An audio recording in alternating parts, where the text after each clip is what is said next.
पिछले 10 दिनों से मैं जेल के बाहर हूँ और मुझे बड़ी सुकून की नींद आ रही है। 6 महीने मैं जेल में रहा। कुछ दिनों तक मुझे आइसोलेशन में रखा। प्रधानमंत्री जी ने शायद अगर ये मौका नहीं दिया होता तो मैं अपने आप से मुलाकात नहीं कर पाता। मैं उन तमाम महापुरुषों से मुलाकात नहीं कर पाता। मैं उन तमाम क्रांतिकारियों के साथ बातचीत नहीं कर पाता जिनके बारे में मैं सुनता था, कहानियां पढ़ता था। उनसे मेरी मुलाकात हुई, क्योंकि जब एकांत में आदमी होता है तो उसको बहुत कुछ सोचने समझने का, चिंतन करने का मौका मिलता है। मैंने नेल्सन मंडेला जी से मुलाकात की। क्या शानदार क्रांतिकारी जीवन था उनका। मैंने शहीद आजम भगत सिंह जी से मुलाकात की।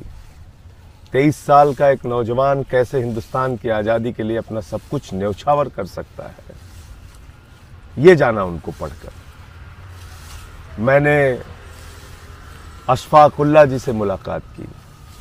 रोशन सिंह, राजेंद्र दहड़ी, राम प्रसाद बिस्मिल, पता नहीं कितने क्रांतिकारी जिनके बारे में पढ़ा, जाना, काला पानी के दस्तावेज पढ़े। और तब ये लगा कि 30 साल से जो समाज सेवा, राजनीति के माध्यम से लोगों की सेवा कर रहा था, शायद मेरा रास्ता सही था। और गांधी जी को पढ़ा तो ये जाना कि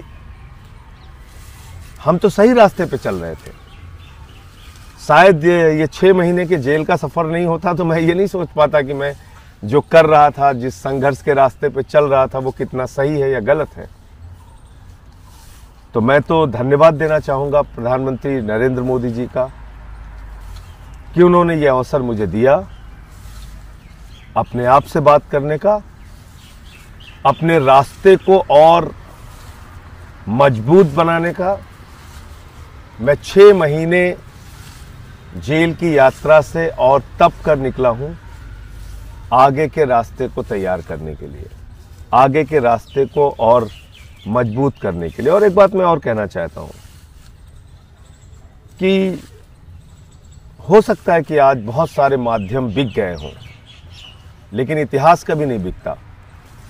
इतिहास में वही दर्ज होता है जो आप करते हैं। क्या सच है, क्या गलत है, ये लोग तय करेंगे।